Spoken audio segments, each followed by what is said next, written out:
ce nouveau webinaire qui est consacré donc à la thématique de la rentabilité dans l'industrie immobilière. C'est une conférence qui intervient dans un cycle de conférences plus complet que Inch a l'habitude d'organiser. On a fait d'autres conférences sur les échanges entre les différentes solutions technologiques dans l'immobilier. On en a fait sur le recrutement dans l'immobilier. On a fait d'autres sur la gestion des emails et même plus récemment sur les choix des meilleures technologies pour les professionnels de l'immobilier. Donc, on a dédié cette conférence à la gestion de la rentabilité pour les métiers immobiliers. Autour de nous, on a des panélistes de qualité qui vont pouvoir intervenir et répondre aux différentes questions. Cette conférence est donc organisée par Inch, qui est une solution qui accompagne les gestionnaires immobiliers à travers toute la France. Il y a à peu près aujourd'hui près de 3000 gestionnaires qui travaillent sur les solutions Inch et qui accompagnent le quotidien de près d'un million de logements, donc connectés sur des métiers ensuite de gestion immobilière, de syndic de copropriété, de property management, de logement social aussi. Donc pour la petite intro du jour, on va avoir ces différents panélistes ce matin. On a la chance d'avoir avec nous Vincent qui représente le think tank Real Estate, qui est éminemment connu notamment pour ses newsletters du mercredi matin, je crois, si je ne dis pas de bêtises. Mardi matin. Du mardi matin, pardon, bah, tu vois, il fallait bien confirmer. On a Delphine aussi qui est avec nous. Delphine qui représente la société Whitebird, qui intervient donc sur plusieurs métiers de la gestion immobilière. Et Bonjour, on te remercie d'être avec nous, Delphine. merci à Euh, toi. on a aussi Olivier qui représente la société Calise, une société de gestion de nourrices, si on peut dire ça comme ça, en administration de biens. Et donc, on a la chance d'avoir Olivier avec nous ce matin. Et on a aussi Laurent qui est du côté de Nantes, qui est le représentant de la société Simplice, un expert de la copropriété en soi. Et bah, c'est un plaisir de t'avoir aussi, Laurent, avec nous ce matin. Euh, Partagé. pour commencer peut-être et essayer de savoir un peu comment on va pouvoir orienter cette conversation, je vous propose qu'on donne la parole à Vincent qui a des yeux experts sur l'industrie immobilière et notamment sur son état actuel. Et bah, écoute Vincent, je voulais peut-être te poser une première question. C'est pour toi l'industrie immobilière et notamment les métiers de la gestion, à quoi ça va ressembler dans les 18-24 mois à venir? Comment tu vois les choses? Oui, bah, d'abord, merci pour l'invitation. On est ravis avec Realestech de s'être associé à ce webinaire parce que notre ambition, effectivement, comme tu l'as gentiment rappelé, c'est d'essayer d'être un peu en veille sur les nouvelles tendances du secteur. Et là, on va parler d'une nouvelle tendance très forte de cette industrie, c'est-à-dire une industrie qui va vivre avec moins de transactions. Donc, le carburant premier de tout un tas d'agences immobilières, de mandataires, d'acteurs qui sont de près ou de loin dans l'administration de biens va être moins puissant qu'il l'a été. Je vais donner quelques chiffres. Et donc, ça va nous amener à réfléchir à tout un tas de choses. De manière générale, d'ailleurs, je pense que tous les métiers de l'immobilier que je suis, que ce soit la promotion, l'investissement, l'asset management, que sais-je, j'aime bien définir un peu ce moment en disant que c'est un vrai retour aux fondamentaux. Quand on n'est plus porté par des taux qui font que baisser, quand on n'est plus porté par de l'argent magique, quand on n'est plus porté par des tendances exogènes très puissantes, on regarde son business et on dit qu'est-ce que moi je peux faire pour améliorer ma situation. Et ça, tous les professionnels de l'immobilier sérieux que je vois se posent ces questions en ce moment, ce qui est assez intéressant. Et je pense que les gens qui sont présents à ce webinaire se les posent aussi. Alors, le secteur de la transaction, en quelques mots, et sur les volumes qui baissent, hein, en 2 secondes, évidemment, le fait générateur, c'est la hausse des taux.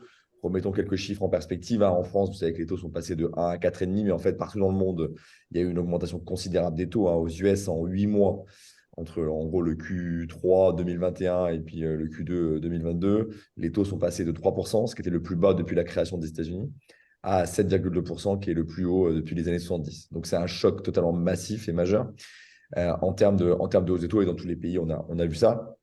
Nous, on s'intéresse particulièrement à 4 pays qui sont les US, le Canada, l'Australie et la Nouvelle-Zélande, parce qu'ils ont après 6-8 mois d'avance par rapport à l'Europe sur l'augmentation des taux. Et donc, on peut se dire que ce qui s'est passé là-bas peut se passer chez nous.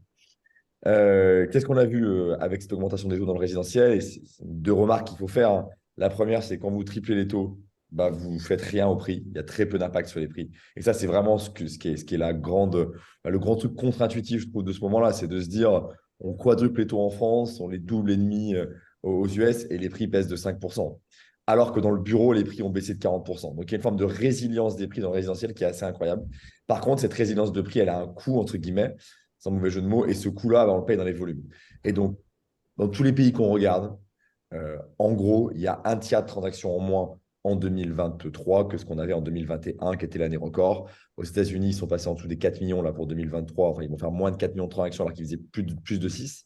Donc, c'est massif. En France, on était à presque 1,2 million de transactions. Vraisemblablement, on fera un peu moins de 900 000 cette année. Donc, on est dans cette épure-là. Les chiffres pour la France, c'est grosso merdo moins 10% entre 21 et 22 et moins 25% entre 22 et 23. Donc, c'est plus violent. Donc, moins 10, moins 25, ça fait grosso merdo un moins 35. On retrouve mon tiers de transactions en moins. Il y a la question de la suite, désormais, avec peut-être deux scénarios, effectivement, on peut le voir comme ça, hein. Il y a un scénario pessimiste qui consiste à dire le plateau des taux. Personne ne dit que les taux vont continuer à augmenter, alors, sauf éléments exogènes nouveaux. Mais aujourd'hui, le débat d'économiste, c'est la durée du plateau des taux. Donc, la version pessimiste, c'est de dire le plateau va être très long et c'est pendant le plateau qu'on va avoir la baisse des transactions. Bon. Encore plus. Et donc, on pourrait descendre. D'ailleurs, les chiffres du mois de septembre aux US ne sont pas très bons sur la transaction. Ça continue à baisser, même si ça baisse beaucoup moins que ça a baissé dans les mois d'avant où le choc avait été brutal. Ce n'est pas tellement le scénario que moi je privilégie. Moi, je suis plutôt un scénario plutôt positif. Je pense que les derniers éléments macroéconomiques, que ce soit la lutte contre l'inflation, qui est plutôt, les chiffres sont plutôt meilleurs que ce qu'on pensait. Le risque quand même de récession qui est de plus en plus fort en Europe. Moi, je pense que les taux rebaisseront assez vite et assez fort. Assez vite, je pense, milieu de l'année aux US, fin d'année chez nous, en Europe. Ça, c'est un peu moi, mon hypothèse. Alors, mon hypothèse, c'est l'hypothèse de plein de gens. Si on regarde les taux longs qui baissent, c'est des gens qui pensent en fait un peu comme moi. Et après, je vois bien une baisse des taux qui pourrait être de 1 point et demi. Donc, on ne reviendra pas à ce qu'on avait avant. C'est clair que cette parenthèse-là, elle est derrière nous. Par contre, on pourra avoir des taux qui repassent peut-être à 3%. Et donc, un volume de transaction qui repart, mais qui là aussi ne repartira pas. Je pense que même dans le scénario optimiste, on ne retouchera pas tout de suite le 1,2 million de transactions ou avec des taux qui étaient pour beaucoup en dessous de 1%. On avait des transactions qui n'auraient pas pu se faire, qui n'auraient peut-être même pas dû se faire dans un marché normal, avec en plus des phénomènes notamment d'investissement locatif très basés sur des stratégies Airbnb assez court-termistes qui, en fait, aujourd'hui, avec les différentes réglementations, sont beaucoup moins possibles. Donc on ne montera pas à ces niveaux-là, mais je pense qu'il y a quand même il y a beaucoup d'épargne. Il y a les Français qui sont en train de surépargner en ce moment, d'ailleurs. Le pouvoir d'achat des Français a augmenté dans les 12 derniers mois. Alors, il a beaucoup baissé pour plein de gens, mais en moyenne, il a augmenté. Il y a beaucoup d'épargne, il y a beaucoup de gens qui ont des projets de changement de vie, de changement de job, de changement de région, on le voit. Et donc, moi, mon pronostic, c'est qu'on va rester autour des 900 000 transactions dans les années à venir. Et ça, c'est plutôt positif. Et puis, pour le dernier point de diagnostic, et après, je dis un mot de la l'ADV si tu veux bien, en tout cas sur la transaction, on peut s'attendre légitimement, par contre, à une sorte de rebond à horizon 27-28, 2027-2028, puisqu'en fait, comme la durée de détention moyenne, alors ça dépend des endroits, des régions, puis on met parfois dans les déménagements de locataires, mais en gros, une petite dizaine d'années, si on prend cette stat-là, bah, le boom de 2019, 2020, 2021, on devrait le retrouver à un moment donné. Donc, il y aura là aussi peut-être quelques bonnes nouvelles à venir sur un cycle plus aussi. Parce que c'est un peu la transaction. Moi, ce que je vois dans l'ADB, bah, la première chose, c'est que toutes les agences qui se sont diversifiées, je pense, sont ravies de l'avoir fait aujourd'hui, hein. On l'a dit, on l'a beaucoup dit aux agences immobilières, ne misez pas tout sur la transaction. C'est pas bon pour la valeur de fonds de. Il y a deux arguments, hein. C'est pas bon pour la valeur de fonds de commerce, hein, puisque, en gros, hein, pour donner les grands chiffres, hein, la fonds de commerce d'une boîte de transac, une agence, c'est moins de 50% de son chiffre d'affaires, là où dans la DB, c'est évidemment beaucoup plus. Je ne sais pas quels sont les derniers chiffres. J'imagine que nos amis auront des stats à nous donner. Je crois que ça a un petit peu baissé, mais ça reste quand même très intéressant dans la DB. Et puis le deuxième argument, c'était une meilleure résistance au cycle. Et donc, quand le cycle baisse, on est content dans des activités de syndic, de gestion locative pour compenser. Donc, ça a été le vrai sujet. D'ailleurs, on l'a vu dans les réseaux de mandataires aussi, hein, qui tous regardent de près ou de loin une diversification dans la gestion locative. IAD est allé très loin avec un rachat, mais d'autres le regardent. Donc, pour moi, ce qu'on disait de manière un peu théorique, parce que quand tu as 1,2 million de transactions et que tu expliques à un agent que c'est vachement bien de se diversifier, bon, il t'écoute, mais c'est assez théorique pour lui. Là, aujourd'hui, dans le moment de marché, ça l'est plus. Donc, voilà, je pense que retour aux fondamentaux, avoir plusieurs sources de revenus, bah, c'est mieux qu'avoir une seule source de revenus. Et on le voit bien aujourd'hui. Et après, mais là, je laisserai la parole aux grands spécialistes. Pour moi, dans toute cette thématique du retour aux fondamentaux, et puis que sur ce point marché de ce que je vois beaucoup, beaucoup d'acteurs qui, effectivement, se reposent la question des gains de productivité, se reposent la question de l'efficience opérationnelle. peut-être pas la polémique, mais quand on sait que les deux plus grands acteurs de l'administration de biens en France ont grandi avec de la croissance externe qui venait compenser de la décroissance organique, dans un monde où la dette était à zéro, il est clair, et ce n'est pas leur faire offense, que leur modèle ne fonctionne plus, en tout cas de croissance, dans un monde avec des taux à 5%, si ce n'est pas plus pour la dette privée de ces acteurs-là, hein, dont certains ont eu même des difficultés à se refinancer. Et Ouais. bah, ils vont faire ce que fait tout entrepreneur. Ils vont se dire, bah, on va essayer d'arrêter la décroissance organique, on va essayer de faire des gains de productivité, on va investir. Je pense que des outils comme l'IA générative arrivent plutôt à point nommé dans ces métiers-là aussi pour aller en faire certainement des gains de productivité. Donc voilà, j'ai envie de dire, on revient à un marché normal, sain et dans lequel, pour connaître un peu les trois acteurs que tu as invités, je pense que les bons professionnels ont plein d'opportunités devant eux. Voilà, j'ai peut-être été un peu long, mais voilà, sur la macro, la baisse des transactions et peut-être que ça peut impacter à la fois sur la diversification des revenus et puis sur la recherche de gains d'efficience de productivité. Bah écoute, super topo Vincent. Et juste deux petites questions. Un, est-ce que tu vois tout le territoire réagir de la même manière? Est-ce qu'il y a des tendances particulières dans les grosses agglos ou dans des marchés détendus? Et deuxième question, aussi sur les typologies d'actifs. Effectivement, on a peu- plutôt des personnes représentatives du résidentiel aujourd'hui, mais ils ont aussi des fonctions dans d'autres typologies d'actifs, peut-être plutôt tertiaires. Et donc, bah voilà, avoir un peu ton avis aussi par rapport à ça. Le neuf, l'ancien, est-ce que tu peux essayer peut-être de décliner ton propos sur des zones géographiques et des typologies Ouais. d'actifs? Sur les zones géographiques, il y a deux approches. Une approche très court terme et très long terme. C'est important que les gens qui nous regardent, ils aient ça en tête. À très court terme, sur les prix, bah, les prix ne bougent pas là où ils ne bougeaient pas avant. Il y a un côté, les seuls endroits où ça corrige, c'est plutôt les cœurs de métropole où ça avait explosé. Donc à Bordeaux, Lyon, on nous explique que les prix ont baissé de 8%. En gros, ils avaient augmenté quasiment de 15 depuis le Covid donc, ou 20. Donc c'est une micro correction. Donc ça, c'est sur les prix. Sur les volumes, on ne voit pas grand-chose. On voit peut-être un ralentissement un peu plus fort dans les cœurs de métropole. C'est ce que disaient un peu les notaires, notamment dans le Grand Paris, où il y a une transaction qui est très réduite. Mais là aussi, c'est là où ça avait quand même beaucoup augmenté. Donc, je ne surestime pas ce truc à court terme. Par contre, à long terme, il y a des choses très intéressantes, hein, notamment le fait que la France va vieillir dans sa ruralité et va rajeunir dans sa métropole. Or, bah, la mutation et la rapidité de rotation du parc elle est beaucoup plus forte dans les zones urbaines que dans les zones rurales. Et donc, le nombre de transactions structurellement a vocation à diminuer dans les zones rurales. C'est très dur à mesurer. Enfin, c'est très dur. Peut-être certains l'ont fait, mais je ne l'ai pas mesuré. Mais quand on voit les chiffres quand même de l'INSEE, le vieillissement de la population prévu, anticipé, avec des mouvements qui sont à la fois des mouvements, je veux dire, c'est dans tous les sens, hein. C'est en fait les personnes âgées restent moins dans les villes. Donc, en fait, ils sortent des villes, donc ils font baisser l'âge et puis faire augmenter l'âge moyen au Pays Basque, en Bretagne, etc., etc. Et puis d'un autre côté, les jeunes font plutôt le chemin inverse. Donc ça, c'est à long terme, moi, c'est un sujet qui me préoccupe pas mal. Notamment pour les acteurs qui sont très spécialisés dans les zones rurales, ben, il y a un sujet pour eux d'aller dans les zones urbaines pour j'allais dire, oui, pour diversifier leurs sources de revenus. Ce n'est pas sans conséquence pour les métiers de l'ADB aussi, je pense, hein. Je pense qu'un territoire où la moyenne de la population, le moyen âge de la population exploserait, je pense que ce n'est pas très bon pour le marché locatif.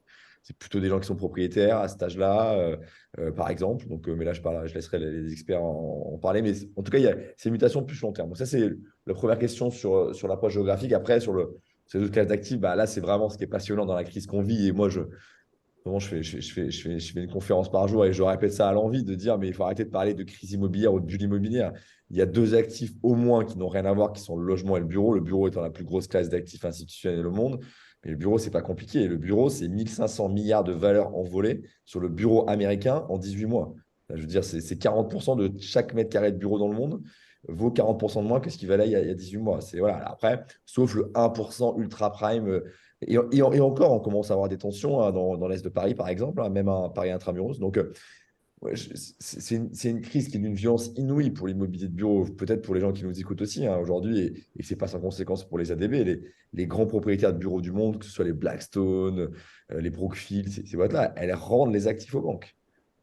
Elles rendent les actifs aux banques. Donc, elles vont voir la banque, elle dit, je ne peux plus financer la dette, donc je te rends l'actif. Ça veut dire que l'actif, ils le vendent à zéro. On m'a raconté cette semaine un acteur français, je ne le citerai pas, qui a acheté un immeuble de bureau il y a 26 mois, donc un peu plus de 2 ans, plus de 200 millions d'euros. Sous pression des assureurs qui sont à son capital, il doit revendre. La meilleure offre qu'il a reçue, accrochez-vous bien, 7 millions d'euros. Donc, on a une perte de valeur. Alors là, c'est un actif qui, en plus, n'était pas loué, évidemment, qui avait les difficultés du bureau, plus les difficultés de l'endroit. Ah oui, en fait, c'est du jamais vu, quoi. Et donc, ce qui fait d'ailleurs dire aux grands argentiers de ce monde, à ceux qui ont une vue panoramique, les Warren Buffett, les Bill Gates, que le risque numéro un de l'économie mondiale aujourd'hui, c'est pas la guerre en Ukraine ou la crise au Moyen-Orient, c'est vraiment, ou même la hausse du coût des matières premières dans certains territoires, c'est vraiment la perte de valeur sur l'immobilier commercial américain, qui est un truc énorme et qu'on a totalement en France. Donc, Delphine, par exemple, travaille avec, je le sais, des gens qui détiennent des portefeuilles de droits de commerce depuis l'immeuble. Bon, c'est assez chaud parce qu'on dit aux gens que leurs actifs qui valaient 3, 3,5 de taux de cap, même s'ils sont très bien gérés, même s'ils sont gérés par des professionnels, et c'est le cas, en fait, maintenant, tu peux les vendre sur un taux de cap à 4,5, 5. Donc, tu as beau être le roi du monde, ta valeur, elle est partie. Et là aussi, si on essaie c'est bien à ce moment-là où les investisseurs vont se dire, bah, comment je limite la casse et je limite l'impact de la hausse des taux en allant faire des gains de productivité sur la gestion. Et là, c'est pas neutre. Je sais pas, je pense qu'on ne peut pas récupérer tout ce qu'on a perdu avec les taux. La gestion, elle a ses limites. Je veux dire, on ne sait pas aller récupérer 200 points de base de taux de cap avec de la bonne gestion. Ou peut-être, Delphine, tu me contrediras. Par contre, tu peux clairement aller récupérer un peu. Et là, pour le coup, les grands asset managers du monde sont en train de se dire, est-ce qu'on réinternalise le property? Comment on arrive à trouver des meilleures idées en property? Encore une fois, c'est retour aux fondamentaux. Le monde de l'asset management de bureau, depuis 10 ans, c'est j'achète un immeuble de bureau, j'attends que les taux baissent, je le revends. Si au passage je l'ai loué, tant mieux. Si je ne l'ai pas loué, tant pis. C'est un peu caricatural ce que je dis, mais pas tant que ça. Et ça a créé des réussites financières. Jamais les gens ont gagné autant d'argent dans l'immobilier de bureau que dans les 10 dernières années. Bah, aujourd'hui, ils achètent un immeuble de bureau. Et en fait, avec l'effet des taux, la valeur baisse. Et donc, en réalité, ils doivent compenser par du vrai asset management, du vrai property management intelligent. Et bah, c'est quand même le vrai métier. Bah, d'ailleurs, c'est quand même pour ça qu'on leur confie notre argent accessoirement. Enfin, que ce soit les institutionnels ou les particuliers, on confie notre argent à des investisseurs en se disant qu'ils vont faire une gestion active des choses et qu'ils vont les améliorer. Sinon, si c'est juste pour attendre, bah, tu vois, j'achète un titre d'une foncière cotée puis j'attends, quoi. Donc, c'est pas du tout la même approche, entre guillemets. Donc, sur ces acteurs-là, je pense qu'ils vont être très preneurs de l'expertise des administrateurs de biens pour essayer d'aller faire des gains de politiques et d'aller chercher de l'argent et du rendement net partout où c'est possible. Je pense que notamment Delphine, ça doit lui parler ce que je dis, notamment dans les commerces depuis lui-même, mais c'est très sain. Et enfin, c'est le métier de Whitebird d'aller chercher du rendement pour ses investisseurs. Enfin, je veux dire, donc on revient juste à un monde normal. Super. Et d'ailleurs, ça recentre un petit peu le débat sur, donc, effectivement, pas mal les métiers de la gestion, qui restent, en plus de ce qu'on voit dans le résidentiel en transaction, des fonctions assez porteurs. C'est peut-être aussi, ça a fléché des investissements plutôt sur les aspects rédits aussi. Mais là, il va falloir des gens qui savent faire de la bonne gestion avec du rési. Et Dieu sait que les institutionnels s'étaient intéressés à la classe d'actifs tertiaires pour des questions de simplicité de gestion et éviter d'avoir autant de problèmes que de locataires différents. Euh, donc ça, c'est une autre compétence et ça fait effectivement très bien la transition avec ce que Whitebird a développé, hein, qui n'est pas exclusif au résidentiel, mais qui est quand même une dimension assez forte de ce que tu fais, Delphine. Tu peux nous expliquer comment toi, tu gères un peu cette rentabilité avec ces différents métiers que tu animes, de la gestion locative, résidentielle traditionnelle, j'allais dire, du syndic de copropriété, avec d'ailleurs une manière un peu particulière de l'exécuter. Et puis de l'autre côté encore, tu fais aussi du property, comme le disait Vincent, quoi. Comment toi, tu animes tout ça et comment tu arrives à garder tes points de marge en travaillant sur ces différents métiers. Oui, alors rebonjour à tous. Effectivement, il y a plusieurs sujets dans ta question, Thibaut. Donc déjà, pour vous expliquer un peu ce qu'on fait chez Whitebird, donc on est administrateur de biens au sens très traditionnel du terme, c'est-à-dire on fait de la gestion locative pour des clients B2C, on fait du syndic et on a effectivement développé une activité de property management. Et en réalité, on a commencé par le résidentiel historiquement et après on a développé via le property management une expertise sur le tertiaire avec une très forte pondération sur des actifs retail de pieds d'immeuble que tu mentionnais tout à l'heure, Thibaut. Et effectivement, en fait, je suis complètement le point de dire que le résidentiel, quand on sait bien le faire, ça apprend une chose, ça apprend à être très proche des locataires. Et c'est peut-être quelque chose qui a été un petit peu oublié dans la gestion, en tout cas en property management, puisque on avait quand même des situations où, quelle que soit la qualité de la relation avec les locataires, notamment en bureau, finalement, les loyers continuent à augmenter, les locataires restaient et la valeur des actifs montait. Donc, nous, on est vraiment très attachés dans le 100% de nos métiers à veiller à ce que la qualité de relation avec les occupants, donc que ce soit des copropriétaires ou des locataires, soit en tout cas monitorée de notre côté. Et c'est ça qui nous permet aussi, et je fais le lien avec ton sujet de la rentabilité, c'est qu'en fait, en réalité, plus on a la capacité à monitorer la qualité opérationnelle au quotidien de nos équipes, plus on s'assure de la rentabilité, puisque on règle les problèmes au bon moment et ils prennent pas des proportions trop importantes. Et c'est ça qui coûte de l'argent finalement aux administrateurs de biens. C'est peut-être ce décalage entre la naissance d'un problème, parce qu'on en a tous, hein, et sa résolution, et en tout cas la capacité pour le management à pouvoir suivre la qualité opérationnelle de ses équipes. C'est clair. Et bah, d'ailleurs, toi, ça implique une certaine masse.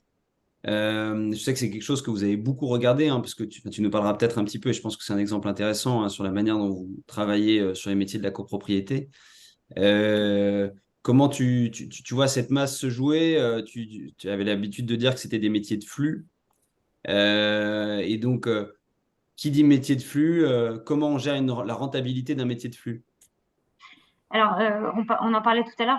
Enfin, le sujet des métiers de flux, c'est évidemment deux challenges. C'est un challenge RH, puisque par définition, un métier de flux, en fait, quand vous avez une personne qui n'est pas là, c'est pas qu'elle ne produit plus, c'est qu'en fait, elle n'arrive plus à absorber ce qui rentre. Donc, ça se répartit sur les autres. Ça met aussi en danger le reste de l'équipe. Donc, il y a un vrai enjeu de taille critique dans nos métiers. En tout cas, nous, ce qu'on voit aussi par rapport à la trajectoire de Whitebird, c'est que on a démarré il y a 4 ans et demi. Forcément, on était beaucoup plus petit qu'aujourd'hui. Et chaque perturbation RH, et il y en a tout le temps, a des conséquences catastrophiques sur la qualité. Et donc, tant qu'on n'a pas cette taille critique pour absorber les chocs RH, de notre point de vue, c'est très compliqué de réussir d'un côté à assurer une qualité opérationnelle constante et de l'autre côté, et c'est la conséquence, c'est d'assurer une constance aussi sur la rentabilité.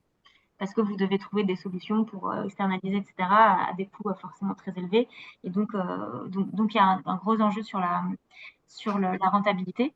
Donc ça, c'est le premier point. Et le deuxième point, c'est sur la gestion des flux. Et là, Vincent en a un petit peu parlé, mais tout ce qui concerne la gestion des flux et donc l'automatisation de ces flux, donc soit via la digitalisation, soit maintenant via l'IA, c'est quelque chose de déterminant pour la rentabilité des administrateurs de biens, puisqu'il y a aujourd'hui des capacités assez fantastiques pour automatiser un certain nombre de flux à faible valeur ajoutée. Enfin, bon, concernant l'IA, on est au début. Je pense qu'il n'y a pas vraiment de gestionnaire full IA et je pense que on est tous en train de regarder ce marché en ébullition. Déjà sur la dernière révolution industrielle, qui était plutôt la digitalisation, toi, tu estimerais à combien de points de renta la maîtrise de ces aspects-là? D'ailleurs, vous avez eu en portefeuille des cabinets traditionnels, donc je pense que tu peux faire la comparaison. Est-ce que tu aurais un chiffre un peu à donner entre un cabinet qui le fait un petit peu à l'ancienne et un cabinet qui se digitalise? Bah oui, ça, on a les chiffres, puisqu'effectivement, on est parti, nous, du rachat de cabinets historiques et existants. Et donc, sur les métiers, et ça, c'est important de le souligner, sur les métiers de back-office, parce que nous, on considère que la digitalisation, elle permet d'améliorer la productivité du back-office, mais pas forcément d'améliorer la productivité du front-office, c'est-à-dire des gestionnaires, des gens qui sont sur le terrain. Et au contraire, je pense que c'est pas forcément l'objectif. L'objectif, c'est que ces gens de terrain aient encore plus de temps à passer sur les actifs. Donc nous, les gains de productivité, on les a énormément observés sur les métiers de back-office, donc la comptabilité et ce que nous on appelle les CSM, c'est-à-dire les personnes qui vont répondre aux sollicitations de niveau 1, donc à plus faible valeur ajoutée, qui ne nécessitent pas une connaissance précise de l'actif. Et donc, on a multiplié par deux la productivité de ces collaborateurs, donc ceux qui répondent à des sollicitations à faible valeur ajoutée, on va dire. Et on a multiplié par deux la productivité du pôle comptabilité. Et on vise une multiplication par 4 d'ici 18 mois. Donc c'est très, très significatif, hein, puisque les métiers du back-office représentent entre 50 et 70% des coûts en fonction du métier, gestion locative et, euh, et, et syndic. Et en property management, c'est la même chose, évidemment. Et d'ailleurs, enfin, dans ce qui est intéressant, et tu vois, dans ton approche, tu dis à la fois, ce qui est essentiel, c'est d'avoir ces seuils pour éviter d'être exposé à ces métiers de flux. Et en gros d'avoir une dépendance humaine. Et en même temps, donc, ça prêterait plutôt à concentrer ses efforts sur une typologie d'activité, donc faire que de la copropriété, que de la gestion locative, pour atteindre justement ces effets de seuil.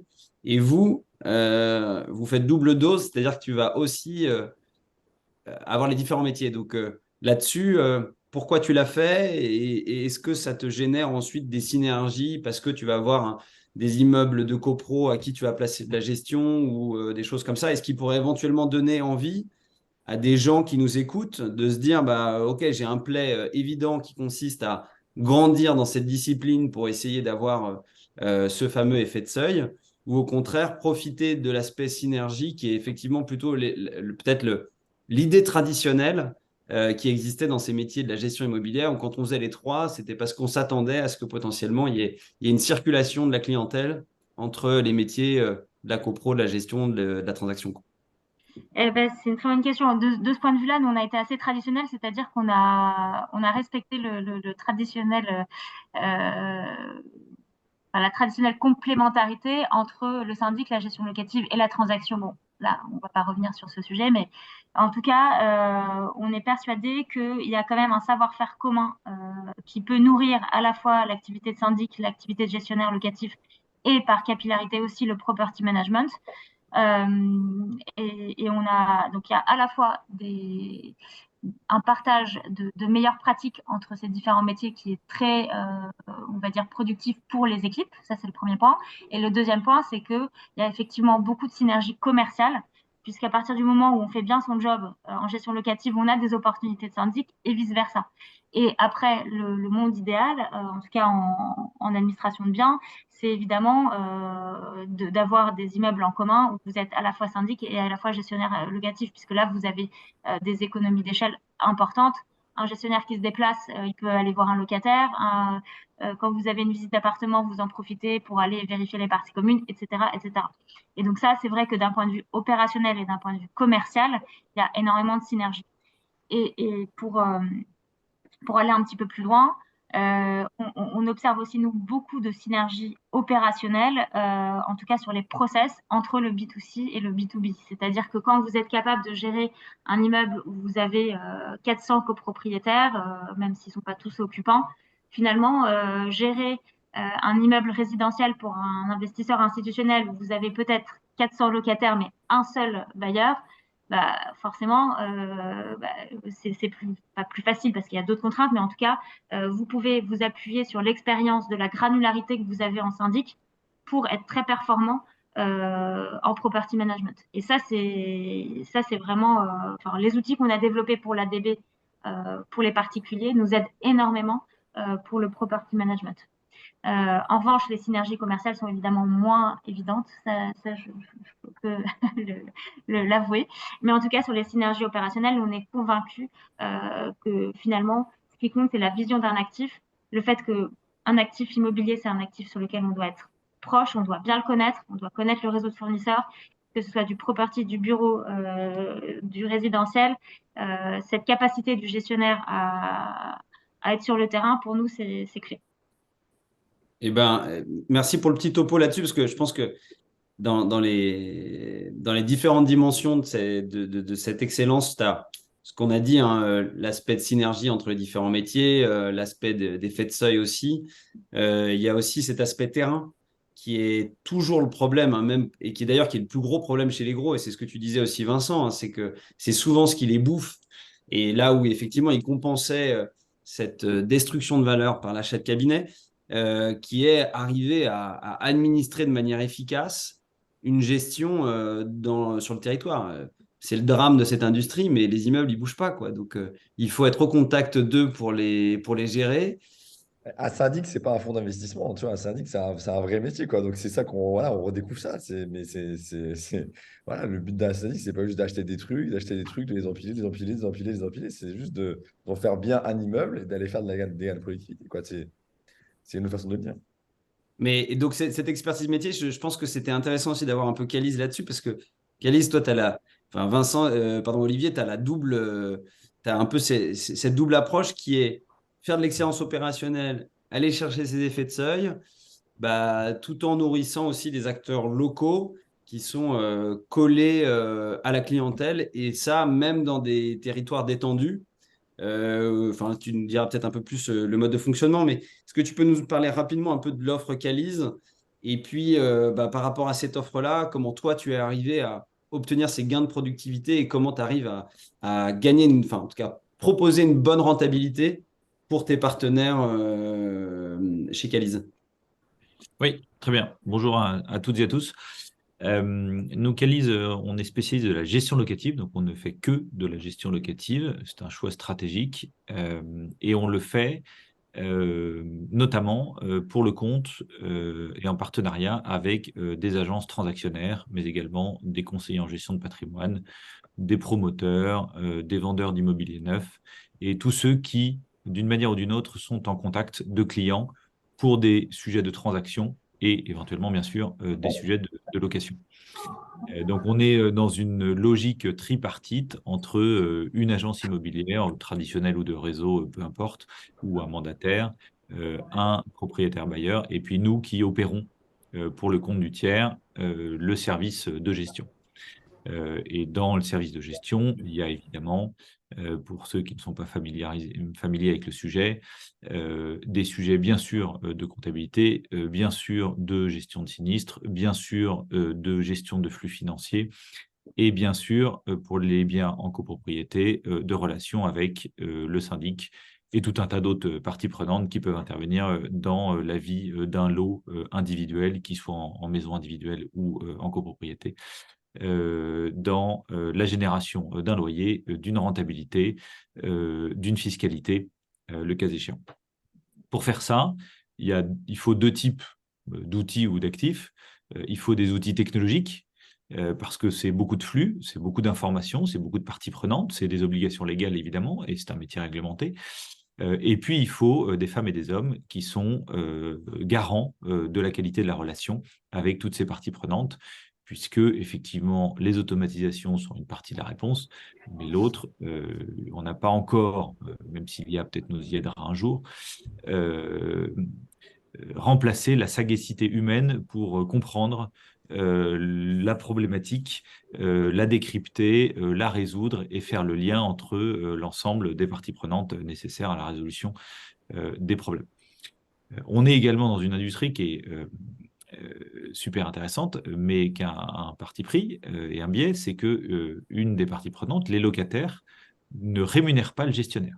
Ils sont pourtant extrêmement nécessaires et importants dans la génération du cash flow pour les propriétaires bailleurs, mais vu du professionnel que nous sommes, il faut gérer une grande composante qui ne sont pas générateurs, enfin qui sont générateurs d'honoraires au moment de la mise en location, mais qui ne sont pas générateurs de revenus au moment de la gestion. Et donc, ça nécessite de se mettre effectivement dans une logique de relation client. Alors, on a créé Calise. On a d'abord travaillé effectivement dans un monde ancien de la transaction où on n'était pas très écouté parce que il était plus facile que maintenant de gagner sa vie rapidement, facilement, simplement en opérant des mandats de transaction. Aujourd'hui, effectivement, il y a deux problématiques qui sont un peu plus écoutées chez les professionnels de la transaction. Un, bien sûr, générer des compléments de revenus, et s'ils peuvent être récurrents, c'est encore mieux, parce que ça aide à payer une ou deux collaboratrices ou collaborateurs, un peu d'outils, une partie des loyers, donc c'est quand même pas complètement négligeable. Et deuxièmement, effectivement, certains ont fait la découverte amère que la valeur de leur fonds de commerce de transaction ne valait quand même pas grand-chose, et surtout dans un marché extrêmement décroissant. Et donc, ce qui valait de l'argent, c'était effectivement le revenu récurrent et donc le portefeuille de clients. Et la troisième chose, c'est que la gestion locative, quand vous l'agrégez dans votre offre de service, qui est principalement de la location, ça vous permet d'entretenir une relation fréquente et constante et positive avec votre client principal, qui est le propriétaire bailleur. Parce qu'il ne faut pas oublier une chose, c'est que vous lui apportez une bonne nouvelle tous les mois, qui s'appelle le loyer. C'est idiot, mais c'est quand même assez confortant de pouvoir parler tous les mois, alors de manière indirecte ou répétée ou peu importe, à votre propriétaire pour lui apporter une bonne nouvelle en disant bah, écoutez, bonne nouvelle, vous avez encore été payé, votre locataire il est content, il va rester, et ça vous permet de générer votre revenu personnel sur lequel vous comptiez à court, moyen ou long terme. Et puis, c'est évidemment une source d'arbitrage et donc de transactions futures. Parce que bah, plus vous êtes proche et plus vous avez d'informations sur la vie du locataire, est-ce qu'il va partir, rester content, pas content, et donc potentiellement anticiper une mise en location de manière plus fine et plus organisée du coup, et de ne pas la subir, et de ne pas subir le préavis. Ça permet d'organiser les équipes et donc de l'efficacité opérationnelle et donc de la rentabilité. Et puis, bien sûr, ça permet de déceler des signaux faibles pour le propriétaire qui, au moment de la déclaration fiscale, est un peu plus tendu et parle à son gestionnaire en lui disant « j'en ai marre, je me fais assassiner, j'ai envie de vendre » ou « qu'est-ce que vous pensez de la réglementation énergétique? Est-ce qu'il faut que je vende ou que je ne vende pas ?» Enfin, plein de questions et plein d'informations qu'on peut récolter pour le compte des agents transactionnaires. Alors, comment est-ce que nous, on travaille? Donc, bien sûr, on n'est pas présent sur l'ensemble du territoire, même si on bosse et avec un peu plus de 350 agences partenaires. Et donc, la relation commerciale, la relation front, elle est organisée et opérée par les agents immobiliers sur le terrain, parce qu'ils connaissent leurs clients, parce qu'ils ont une relation, parce qu'ils ont une connaissance extrêmement fine du territoire sur lequel ils agissent et ils interagissent. Et nous, on opère effectivement les métiers de back-office qui ne nécessitent pas forcément une présence locale. Et on s'appuie bien sûr sur ces partenaires et puis on s'appuie bien sûr sur des artisans parce qu'il n'y a pas besoin d'avoir une vitrine pour avoir un réseau d'artisans qui intervient pour gérer des difficultés, des sinistres, des rénovations, des travaux dans les biens qui sont opérés. Et sur l'automatisation, parce que, bien sûr, pour qui connaît la gestion de près ou de loin, ou qui l'a vu de près ou de loin, il ne vous a pas échappé que les outils logiciels proposés par les acteurs traditionnels du marché sont quand même pas très réjouissants. Et donc, on a investi, nous, un peu plus de 3 millions d'euros sur les 3 dernières années pour construire notre propre logiciel de gestion. Parce qu'il y a 2 trucs qui sont importants. Il y a si on veut réduire le nombre d'interactions sans valeur ajoutée, comme l'indiquait Delphine, il faut de la transparence, il faut remonter de l'information, il faut pousser de l'information, il faut rassurer les uns et les autres sur le fait que les questions qui sont posées avancent, les sinistres sont en cours de résolution, les flux financiers sont bien captés, récupérés, réadressés, donc redistribués aux propriétaires bailleurs selon une information. Et également, deuxième information, c'est que si vous voulez que les gestionnaires travaillent bien, il faut qu'ils aient des interfaces simples, des outils un peu plus sympas que ceux qui ont été construits dans les années 80, et soient donc équipés d'outils performants. Vous avez tous vécu directement ou indirectement dans votre vie personnelle ou comme professionnelle, désolé, je vais poser la question mardi prochain à ma responsable de la comptabilité qui n'est pas là, qui doit ouvrir un nouveau logiciel et qui va faire la recherche pour savoir si votre loyer a été payé ou pas payé, ou si la CAF a été encaissée ou pas encaissée. Il est donc important de reconstruire un outil intégré qui permet à tout le monde d'avoir le même niveau d'information au même moment pour décrisper et pour vraiment travailler main dans la main entre le professionnel transactionnaire et le gestionnaire. C'est vrai que quand on voit certains outils un peu traditionnels, on se dit que ça va être compliqué d'aller faire de la rentabilité sur cette base-là. Je pense qu'on pourrait faire un jour, pour le geste, une petite présentation des différentes interfaces, mais effectivement, ça date un peu. Et c'est vrai que c'est toujours un peu le problème, c'est que ça fait 40 ans qu'on met quand même pas mal d'argent dans l'informatique, dans cette industrie. Et niveau rentabilité, on n'est pas tout à fait au summum, et à moins effectivement d'y remettre 3 millions d'euros comme vous l'avez fait, c'est compliqué d'atteindre les vrais objectifs de rentabilité. Whitebird aussi, on a quand même fait pas mal de son côté. Et ce qui est intéressant en tout cas, c'est que dans l'ensemble, on n'arrive toujours pas à bien servir le client. Donc ça fait 40 ans qu'on met des centaines de millions d'euros dans l'industrie immobilière, et l'industrie immobilière a toujours la pire des satisfactions clients de toutes les activités de service en France. Très loin derrière le e-commerce, très loin derrière la santé, très loin derrière le tourisme. Et, Alors, je me permets de t'interrompre une seconde parce que quand même, vas-y, il y a des vas-y, Olivier. professionnels, il y a des... Alors, nous, on est nouvel entrant, hein, ça fait 3 ans et demi, on gère un peu plus de 4000 lots, donc on est plutôt dans une forte croissance et on répond sans doute à une attente de plus en plus importante auprès des professionnels, mais il y a quand même des bons professionnels qui sont là depuis quelques années de plus que nous, qui ont quand même travaillé, et même si les grands sont sans doute très décriés, et je sais pas moi qui vais les défendre, mais qui sont très décriés en disant non mais regardez, un tel ou un tel, ils sont horribles, ils sont très méchants, ils répondent jamais, ils bossent mal.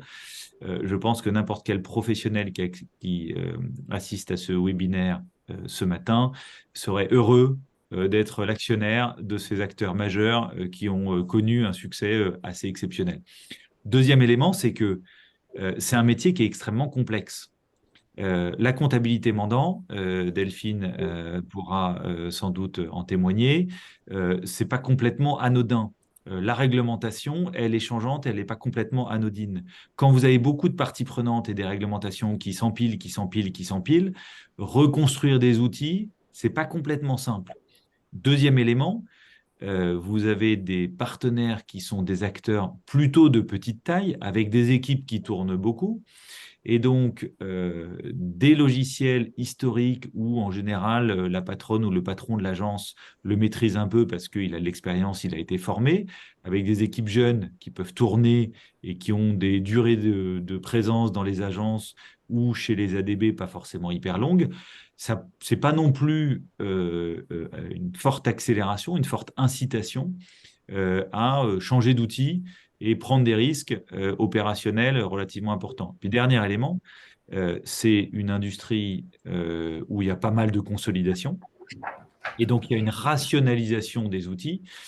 Et donc, pour ceux qui ont racheté l'agence du voisin, vous vous êtes sans doute posé la question, mais quand vous découvrez des process, des outils, etc., vous n'avez pas. Voilà. Évidemment, vous êtes très tenté de passer tout par pertes et profits et puis de repartir sur un monde simple et nouveau, mais vous n'avez pas non plus envie de casser complètement l'outil que vous avez acheté. Donc, c'est. Voilà, il faut être un peu plus nuancé, même si tu aimes être provocateur, et moi aussi, mais il faut être un peu plus nuancé par rapport à ce qui a été fait. Et puis, il n'y a pas une attente non plus énorme, disons-le, des professionnels pour des outils. C'est-à-dire qu'il y a une espèce de schizophrénie des professionnels, et que nous sommes, évidemment, entre les outils que vous avez dans le monde, dans votre vie personnelle, et puis les outils que vous avez dans votre vie professionnelle. Et ça, ce n'est pas propre à l'immobilier, c'est propre à beaucoup, beaucoup, beaucoup d'autres industries. Voilà, c'était mon petit quart d'heure, je suis corporate. Non, non, non, mais tu as raison. Et puis, pour caresser effectivement les grands groupes dans le sens du poil, vous avez fait ces transformations, vous avez récupéré des cabinets, vous avez amélioré l'outil productif tant sur la partie IT que people. Et vous vous rendez bien compte que voilà, c'est très compliqué quand même à faire. Et c'est sûr que c'est toujours facile de commenter de l'extérieur. Euh, Laurent, je pense que ça peut être intéressant de t'avoir là-dessus parce que toi, pour le coup, dans ton approche, tu es resté fidèle à tes premiers amours, la copropriété. C'est ça. Tu as pas eu, enfin, en tout cas, tu me dis si je me trompe, mais tu n'as pas racheté des cabinets, tu as plutôt concentré tous tes efforts sur le métier de la copropriété, sur l'excellence opérationnelle de ces métiers de la copropriété. Donc, pour reprendre les propos introductifs de Vincent, toi, le retour à l'outil productif, ben, ce n'est pas un retour, c'est que toi, tu y es toujours resté d'une certaine manière. C'est ce changement de la transaction et de ce qu'on voit un peu sur le secteur. Toi, tu dois le mesurer à différents niveaux, les états datés. Tu disais aussi peut-être la mise en chantier, si toi, tu fais de la copro. Comment toi, sur un métier qui est d'ailleurs pas un gros métier à marge, en tout cas, de la représentation qu'on peut en faire, qui n'est pas un métier très très margé, le métier de la copropriété, comment tu arrives à la fois sur tes coûts, mais à la fois sur tes revenus, à t'en sortir? Parce que, enfin, très franchement, tu es un ovni. La majeure partie des gens disent bah, je vais faire de la copro pour récupérer un peu des moyens de gestion, ou j'avais cette activité-là, donc c'est dommage de la bazarder. Non, toi, tu te concentres à 100% là-dessus, et en plus, bah, aux dernières nouvelles, tu n'as pas mis 3 millions d'euros dans ton outil pour développer un outil. Tu as fait un peu avec les systèmes en place. Donc, est-ce que tu Ouais. peux expliquer un peu comment tu fais pour t'en sortir là-dedans? Oui, alors, mais écoute, en fait, nous, Simplis, on attaque notre 5e année et comme tu l'as rappelé, on a démarré de zéro. Euh, et pour autant, sur le papier, c'est vrai que démarrer zéro sur une activité où généralement on rachète des cabinets, comme l'expliquait Delphine tout à l'heure, ça nécessite vraiment une bonne connaissance du terrain, du territoire sur lequel on est pour pouvoir assez rapidement être identifié. Donc moi, l'exercice à travers les questions que tu me poses, là, ça va essayer de témoigner à mon humble échelle de petit syndic local, la manière dont on a réfléchi pour avoir une rentabilité, un modèle économique qui tient la route. Donc, chez nous, en fait, on gère un peu moins de 7000 lots aujourd'hui et on est une dizaine de personnes dans l'entreprise pour gérer ce patrimoine. Alors, tu me demandais comment la crise nous affectait. Je dirais, comme on ne fait que cette activité de syndic et l'immeuble, une fois qu'il est construit, il faut bien le gérer. Nous, on n'est pas tout à fait impacté de la même manière que nos confrères. On a constaté moins 15% sur nos états datés, mais à l'échelle de ce que ça représente dans les agences immobilières, c'est peanuts en termes de perte de chiffre d'affaires. On a un impact qu'on sentira vraisemblablement d'ici 2 ans, mais ça nous donne du temps pour anticiper tout ça. C'est que on fait aussi du neuf, on travaille avec les promoteurs. Et on le sait bien qu'il y a un impact aujourd'hui qui va arriver à cause des mises à l'arrêt de commercialisation ou de programmes qui n'arrivent pas à sortir pour les raisons notamment que Vincent a évoquées en début de débat. Donc voilà, moi, sur la crise, elle m'affecte certainement beaucoup moins que certains de mes confrères qui font de la transaction. Quand on a décidé de créer l'entreprise avec mon associé Thomas, on est parti de deux constats. Je suis d'accord avec ce qu'a dit Delphine. On a un savoir-faire commun à travers les différents métiers de l'administration de biens. On a beaucoup parlé de ce qu'on peut nous générer comme business, comme interaction entre les activités. Mais finalement, moi, je me permettrais de réorienter mon propos sur qu'est-ce que veut le client.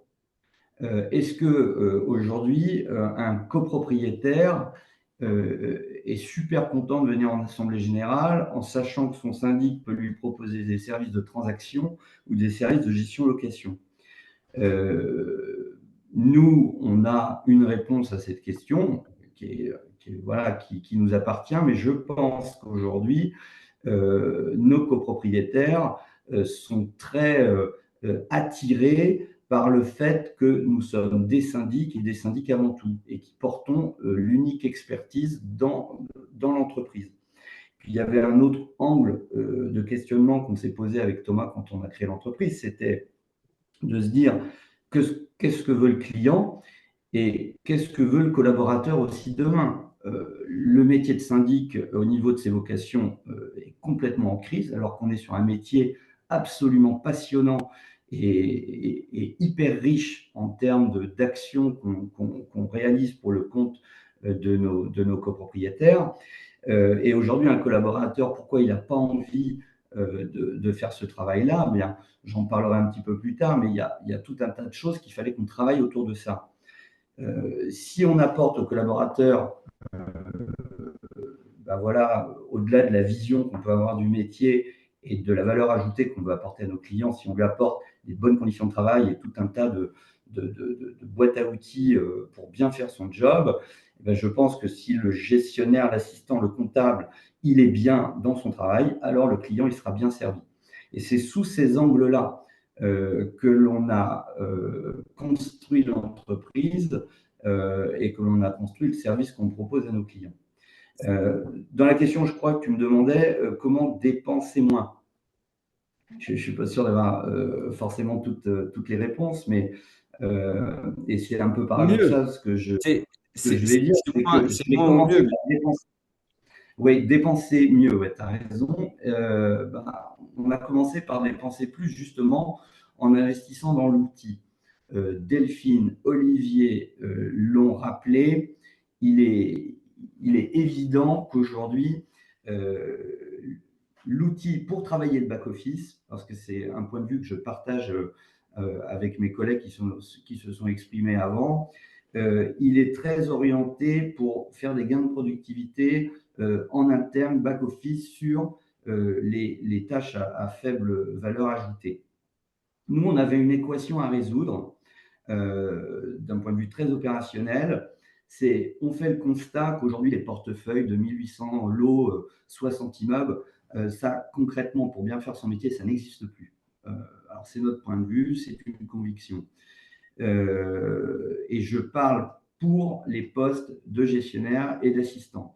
Donc, l'équation, c'était de dire comment on va garder nos rentabilités et nos modes de fonctionnement, d'autant plus vrai chez nous, puisqu'on n'a pas d'autres formes de relais de croissance, en diminuant la charge de travail et du nombre d'immeubles à gérer pour un gestionnaire et pour une assistante, tout en gardant notre renta. On les sait très sollicités par les emails, on leur demande beaucoup de réactivité. Comment on fait pour tout ça? Et on a en plus des clients qui mettent en avant leurs besoins, qui est surtout la proximité. On veut vous voir, il faut faire du terrain, du terrain, du terrain, du terrain. Eh bien, en fait, chez nous, on a commencé par identifier les mêmes constats que ce que faisait Delphine, à savoir comment l'outil de production peut nous permettre de retrouver cet équilibre. Et on s'est aperçu que sur les postes de comptabilité, on a automatisé tout un tas de processus grâce à l'outil. Et je partage ce que dit Olivier, ce n'est pas les outils que l'on connaît depuis les années 80-90, ce sont des nouveaux acteurs qui arrivent sur le marché et qui repensent l'automatisation de ces tâches-là d'un point de vue global, et ça nous fait gagner beaucoup, beaucoup de temps. Donc aujourd'hui, on s'aperçoit que nos comptables moi je dirais que le métier va évoluer plus vers du contrôle de gestion que de la comptabilité au sens saisie des données, saisie d'une facture, saisie de toutes les informations nécessaires pour faire un état daté, etc. Donc, je trouve ça hyper intéressant, moi, l'évolution du job, en fait, en interne, puisque aujourd'hui, on va attendre plus de nos comptables d'analyser les situations pour mieux optimiser nos budgets, pour mieux alerter une copropriété qui pourrait déraper avant de le constater lors d'un arrêté comptable. Donc tout ça, je trouve que moi, ça valorise le travail des collaborateurs et ça apporte du conseil plus pour nos clients. Et puis cet équilibre qui chez nous a permis de gagner en rentabilité, on en a réinvesti une partie sur de la libération de temps, on va dire, pour les gestionnaires et les assistants. Et cet équilibre qu'on a réussi à trouver, permet, en ce qui nous concerne, je crois, proposer un service de gestion de copro à la fois intéressant pour les clients et tout en gardant une rentabilité chez nous. Il y a un deuxième point qui est important pour… Oui. Laurent, je regarde un petit peu le timing et je voulais quand même te laisser intervenir là-dedans, mais c'était peut-être la suite de ton propos, c'était que tu arrives à faire tout ça sans sacrifier ton prix. C'est-à-dire que tu arrives aussi à conserver un bon niveau et en tout cas, tu n'es pas cher, quoi. Et ça, je pense pas. Enfin, ni Whitebird, ni Calise, enfin, votre prisme, c'est pas de dire on n'est pas cher. C'est pas la démarche par laquelle vous attaquez la clientèle, quoi. Alors, c'est très assumé, et ça, c'est vrai que moi, je considère que la profession, elle a encore un problème pour assumer les honoraires et assumer la réelle valeur que l'on peut apporter à nos clients. Et cette valeur, elle passe aussi par une valorisation de nos honoraires. On a des gens, des collaborateurs qui font des études entre bachelor, master, qu'il est évident qu'on ne va pas payer au SMIC. On a des amplitudes horaires assez fortes, on est ultra disponible, et ben ça vaut quelque chose. Je ne crois pas dans le modèle de syndic pour garder cette rentabilité au low cost, et je préfère mettre en avant, certains pourraient appeler ça des honoraires chers, moi j'appellerais ça plutôt des honoraires adaptés à l'exigence de nos clients. À partir du moment où, je sais bien qu'il y a une histoire de marché, etc., mais à partir du moment où on a les honoraires de base, on a une autre capacité aujourd'hui à valoriser nos activités qui sont les honoraires particuliers. Et je suis toujours assez surpris de voir dans la profession la manière dont on peut mettre en place ces rémunérations complémentaires. Le choix Tu peux chez nous donner des Synchronic, chiffres? ça a été… Laurent, tu peux nous donner des chiffres un peu sur vraiment on devrait faire en honoraires complémentaires et puis en honoraires, je pense qu'il y a des Nous, schémas intellectuels à casser là. en fait, si tu veux, dans la profession, on constate qu'il y a un ratio qu'on regarde beaucoup. C'est le ratio sur les honoraires particuliers sur l'honoraire de base. Généralement, la profession va pouvoir générer entre 12 et 15% d'honoraires particuliers par rapport à ces honoraires de base.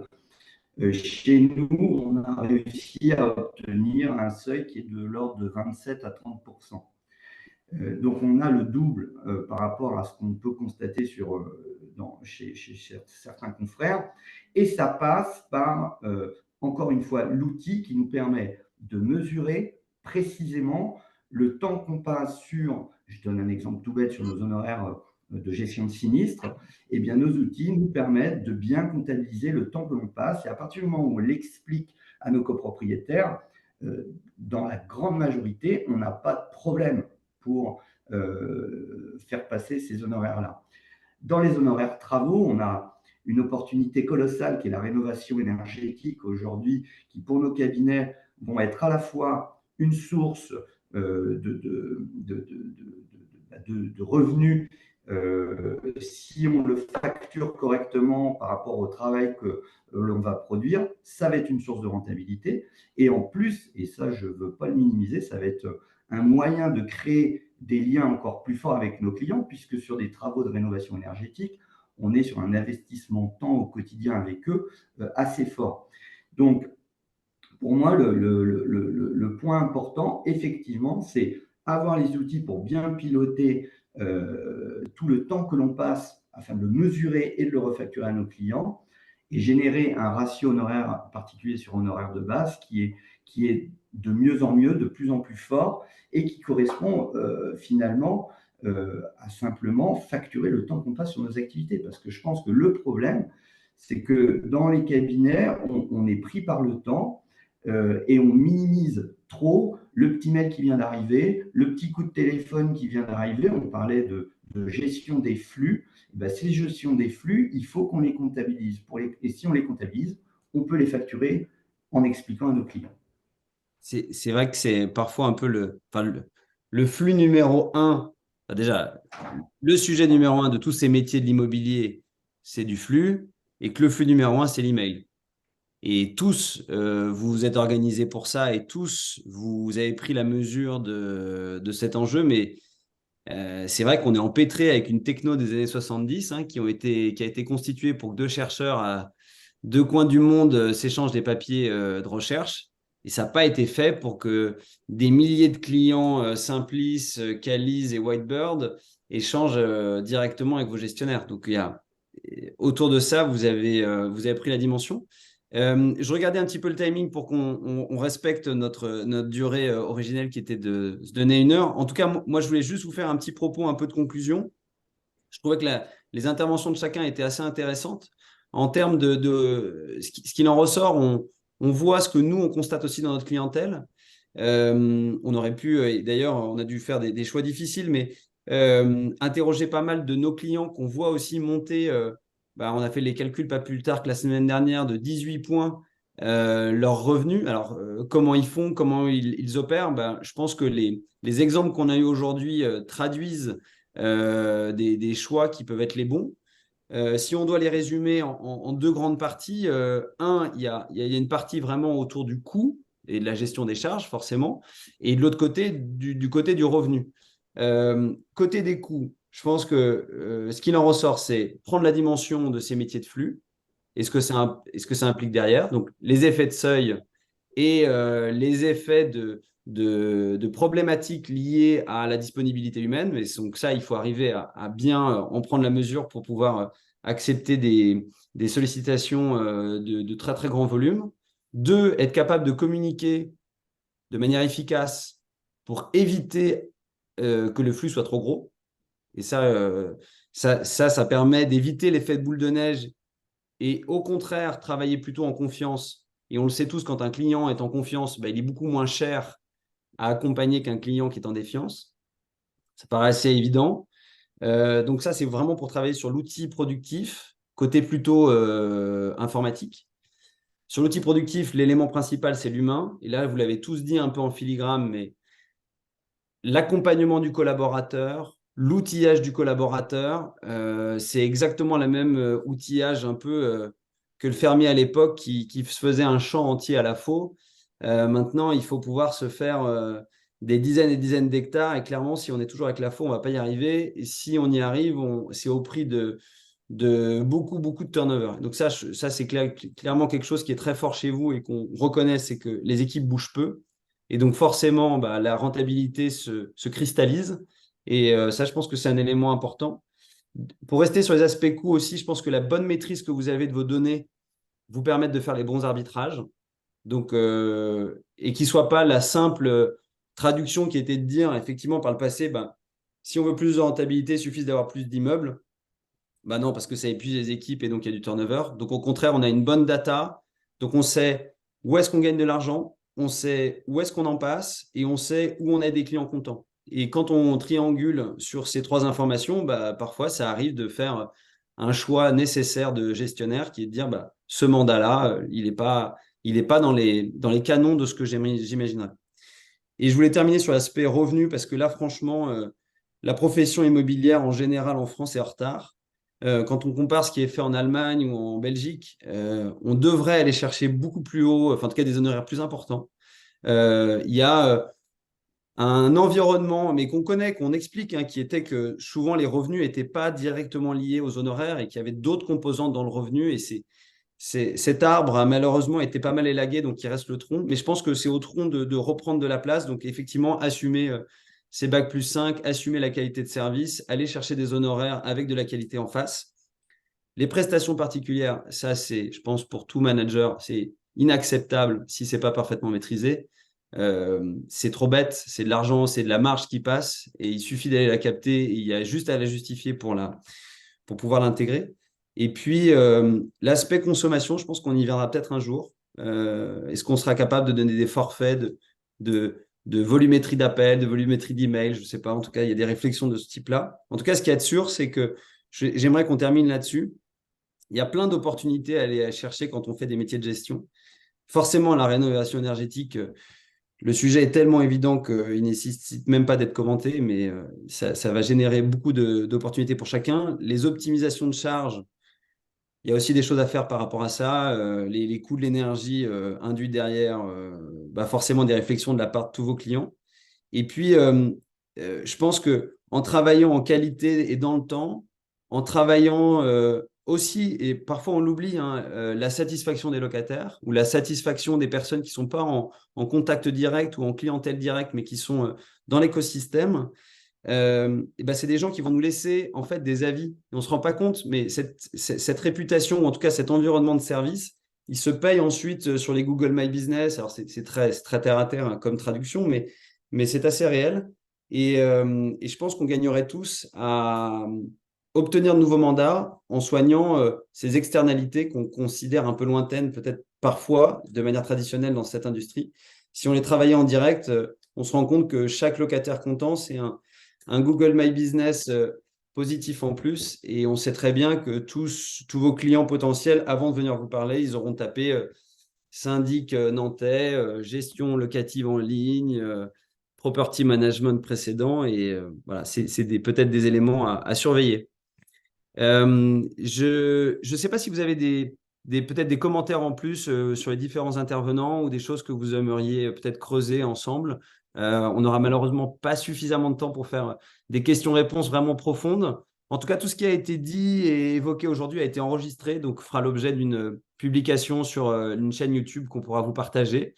Et puis, bah, voilà, s'il y a peut-être des commentaires en plus, je vous laisserai peut-être réagir, Delphine, Olivier, Laurent, Vincent, s'il y a des éléments en plus que vous voulez aborder. Oui, très rapidement, si vous voulez sauver votre année 2024, mettez-vous à la gestion locative avec Kelly's. Ça sera compris. Ça sera compris. Laurent et Delphine ou Vincent, s'il y a des éléments en plus pour un petit mot de la fin. Déjà, merci beaucoup. Non, moi, je conclue vraiment sur ce que tu as très bien résumé, Thibaut, c'est-à-dire que le focus, il doit pas être forcément sur la taille, mais sur la rentabilité des métiers du back-office. Et tout le travail qu'on fait, c'est vraiment pour viser à ce que on arrive à maintenir un niveau d'excellence opérationnelle constant, tout en améliorant aussi les process, parce que c'est vrai que certains outils du métier historique ne permettent pas à trop de professionnels, à la fois en property management, mais aussi en administration de biens, de s'organiser différemment et d'être plus productifs. Donc, il y a un vrai enjeu aussi à sortir du carcan de certains éditeurs qui empêchent la mise en place des bonnes pratiques sur les métiers de back-office. Et ça, je pense que c'est un des gros enjeux du secteur, et notamment pour les petits acteurs. Et donc, puisqu'on est dans l'auto-promo, comme Olivier, pour ces indépendants-là qui cherchent à se moderniser et à travailler sur le sujet du back-office, Whitebird, on a créé un réseau de partenaires et on équipe les administrateurs de biens locaux et indépendants sur ce sujet du back-office. Voilà. Donc, ceux qui souhaiteraient en discuter, je serais évidemment ravie de le faire. Bien sûr, bien sûr, bien sûr. Laurent, tu avais un commentaire en plus. Je t'ai Non, vu le micro coupé, donc on ne l'a pas oui, entendu. t'inquiète pas. Je veux juste passer le message que les syndics ont fait un chouette métier. Faut assumer que ça a un coût et que faut plus être frileux à expliquer à nos copropriétaires que bah voilà, ramener à l'échelle d'un lot, coût moyen du syndic, c'est à peine 15 euros par an. Quand on voit tout ce qu'on leur produit au quotidien et on en est heureux, eh ben, faut arrêter de se brader, il faut assumer ce qu'on leur apporte au quotidien. Sinon, c'est sûr que les talents, ils viendront jamais, hein. Et pourtant, pour faire la petite phrase militante, la réno énergétique des bâtiments, elle se fera jamais sans ces talents-là. Donc, une grosse responsabilité là-dessus. Ouais. Je pense que chaque syndic qui attaque un immeuble en cassant les prix, il se rend un peu responsable de la sous-attractivité de ce secteur et la planète lui dit pas merci. Mais ça serait un raccourci un peu rapide. Vincent, tu voulais peut-être dire un petit mot, puis j'allais terminer enfin, mais Ouais, on est vraiment en 2 secondes. On a beaucoup parlé des clients. Je ne sais plus qui a évoqué aussi, enfin, vous l'avez dit tous en fait à votre façon, aussi l'intérêt et l'importance de trouver des process, des façons de travailler qui correspondent à ce que veulent que le producteur, hein, les collaborateurs, entre guillemets. Il y a le consommateur et le producteur. Et c'est vrai que je suis notamment je trouve ça très bien ce que fait Whitebird, d'essayer de se dire, en fait, c'est un métier qui peut être fait par des gens qui aujourd'hui sont salariés, qui demain veulent le faire en indépendant. On l'a vu dans la transaction, hein, je veux dire, les réseaux de inter, c'est exactement ça. Ils ont pris 30% du marché. Au moment où on se parle, ils vont prendre beaucoup de parts de marché en 2023, hein, puisqu'ils font plutôt moins 10, moins 15, là où le marché fait moins 25. Donc, ils prennent beaucoup de parts de marché. Pas parce qu'ils sont plus digitaux, pas parce qu'ils sont meilleurs, pas parce qu'ils sont moins chers, simplement parce que je pense qu'ils se sont vraiment demandé quel était le meilleur modèle pour attirer des conseillers immobiliers. Voilà. Et ça, dans un monde où en fait, il y a un vieillissement de la population, il y a une population active qui se réduit, on a des métiers qui attirent moins, on a un secteur qui a moins bonne presse parce que les prix sont moins dynamiques, etc., etc. L'enjeu de trouver un modèle dans lequel on attire les bons, pour moi, c'est vraiment la clé de nos business. Et je pense que dans la gestion locative, il va se passer aussi des choses peut-être qui ressembleront à ça. Mais au fond, accompagner les gens qui veulent faire ce métier, mais qui veulent le faire en tant qu'indépendants, qui veulent faire ces métiers, mais qui veulent les faire en tant qu'indépendants. Bon, moi, je suis très biberonné à ça depuis que je travaille beaucoup avec les réseaux de monétaires, mais je le vois partout. Je veux dire, le nombre de gens qui viennent voir en me disant je crée le IAD du syndic, le IAD de la rénovation énergétique, le IAD de l'assurance emprunteur, le IAD du machin. En fait, moi, je crois beaucoup à tous ces modèles-là. Enfin, si c'est bien fait, si c'est bien exécuté, je pense que ça peut vraiment fonctionner. Donc, voilà un peu ce que je voulais dire pour parler un peu côté producteur. Et ben, et en tout cas, ça reste bien connecté avec les thématiques sur lesquelles Realestech intervient. Apporter des lectures innovantes d'une industrie déjà existante et bien ancienne, celle de l'immobilier. D'ailleurs, cette conférence n'aura pas été possible sans la contribution de Realestech. Donc, un grand merci, Vincent. On avait près de 350 personnes qui sont intéressées à cette conférence. Donc, c'est un gros succès. Je pense que la thématique parlait à beaucoup de monde et bien évidemment tout ça sur vidéo et on le voit, de grosses consultations en replay. Donc bien évidemment, c'est à consommer et reconsommer sans modération. Merci beaucoup pour chacun d'entre vous d'avoir participé et puis ben, j'espère à chacun qu'on se recroisera très rapidement. Il y a encore pas mal de salons. Tout le monde sortait du salon Rent d'hier, mais il y en a encore plusieurs avant la fin de l'année. Donc ça sera un plaisir de se recroiser.